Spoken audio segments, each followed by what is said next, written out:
पाकिस्तान तहरीक इंसाफ के जो ये इंट्रा पार्टी इलेक्शंस हैं, इस पर तहफ़्फ़ुज़ात का इज़हार किया। आपके तहफ़्फ़ुज़ात दुरुस्त हो सकते हैं, आपने इनको मुस्तरद किया है, ये भी आपकी जो लॉजिक है वो सही हो सकता है, लेकिन सवाल ये पैदा होता है कि 13 साल से आप पार्टी के मेंबर हैं या नहीं हैं, क्योंकि पाकिस्तान तहरीक इंसाफ के जो दीगर लोग हैं वो आपको पार्टी का मेंबर तस्वुर कर नहीं सकते या कर नहीं रहे, तो फिर आपका एतराज़ तो इलॉजिकल हुआ ना।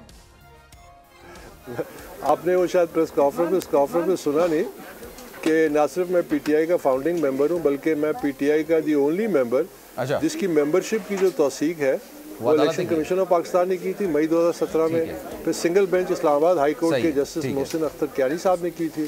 फिर उसके बाद double bench Islamabad high court, उस वक्त जो चीफ जस्टिस थे असर मंजिला साहब के हेड में, उन्होंने तौसीक की। तो मेरे मेंबरशिप के हक में ये फोरम्स, अदालती फोरम फैसला दे चुके हैं। तो मैं कैसे मेंबर नहीं हूँ? हाँ, अगर आप कोई और कानून अपना को कानून राइज करना चाहते हैं उसके मुताबिक, तो वो अलग बात है कि जो बादशाहत में होता है कि जी जो कानून हम आपसे नाफिज करना चाहते हैं कि जी ये मेंबर नहीं है। मैं पाकिस्तान तहरीक इंसाफ का मेंबर हूँ, बानी मेंबर हूँ, और इंशाल्लाह अल्लाह ने मुझे हिम्मत दी तो मरते दम तक। आप बादशाहत की बात कर रहे हैं, आप शख्सियत पसंदी की बात कर रहे हैं, मैं आपकी बात को अगर तस्लीम भी कर लूं तो चले एक बात बताइएगा, 13 साल से शख्सियत पसंदी का जो शिकार शख्स है उस पर मुश्किलात आती हैं, पाकिस्तान तहरीक इंसाफ पर मुश्किलात आती हैं, यहां पर लोग प्रेस कॉन्फ्रेंस कर रहे हैं, जहां भी इस वक्त आप बैठे हैं उस वक्त आप नजर नहीं आ रहे थे। लोग ये सवाल करते हैं उस वक्त आप कहां थे? उस वक्त तो आप नहीं, आपका नाम सिर्फ फॉरेन फंडिंग या प्रोहिबिटेड फंडिंग के मामले में नजर आता था पाकिस्तान तहरीक इंसाफ पर।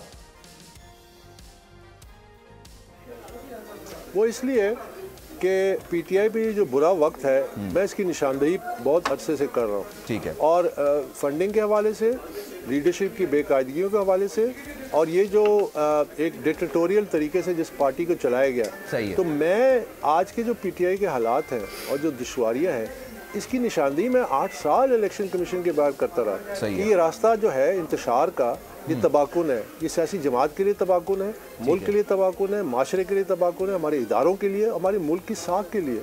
तो मैं तो जब निशानदेही कर रहा था, लेकिन जिस तरह आज कर रहा हूँ, आप ये सवाल करते हैं कि जी आज अचानक, मैं आज अचानक नहीं हूँ। मेरी तो जद्दोजहद यही थी कि जब पीटीआई अपने रास्ते से भटकी तो मैंने कहा इसकी इस्लाह होनी चाहिए, क्योंकि ये लोगों को कुछ नहीं देगी, धोखा है जिस रास्ते पे ये चल पड़े। तो इसलिए मैं चाहता हूँ कि पूरी पार्टी का काबा किबला दुरुस्त हो, फिर उसके बाद शायद पार्टी को मेरी भी जरूरत ना रहे, कोई बात नहीं, सही है, मैं अपने घर में फिर खामोशी से बैठ जाऊंगा, क्योंकि अगर वो इदारा बन गया और उसमें जेन्युइन मेरिट पे लीडरशिप आ गई तो वो खुद ब खुद एक सही रास्ते पे चल पड़ेगी। और मेरा यही किरदार काफी। पाकिस्तान तहरीक इंसाफ का जो आइन लिखा गया था, जिसको लिखने वाले में आप भी शामिल हैं, जाहिर सी बात है बानी रुकन, 1997 में लिखा गया था।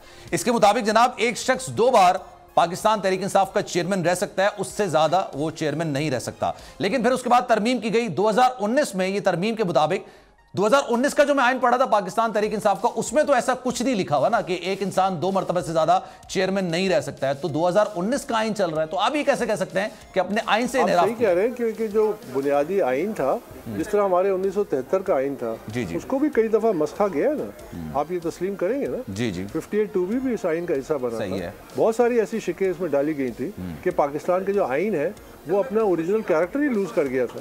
तो यही हशर पीटीआई के आइन का हुआ है। लेकिन जाहिर है कि हमें तो वो ओरिजिनल आइन जो जिन्होंने पार्टी को बनाया था, हम उसको ज़्यादा इसलिए अहमियत दे रहे हैं कि वो इसकी बुनियाद थी इस जमात की। फिर उसके बाद जो मैनिपुलेशन हुई और ये जो आइन में तब्दीलियाँ आई, इसीलिए थी कि एक शख्सी कंट्रोल जो है वो बढ़ता जाए, और आज उसका नतीजा आपके सामने आया है।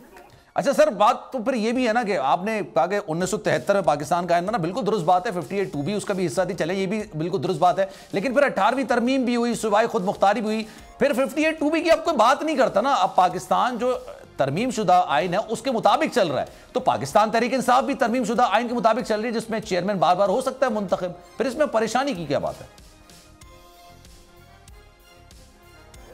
नहीं देखिए, लेकिन मुंतखब हो सकता है ना, नॉमिनेट तो नहीं हो सकता।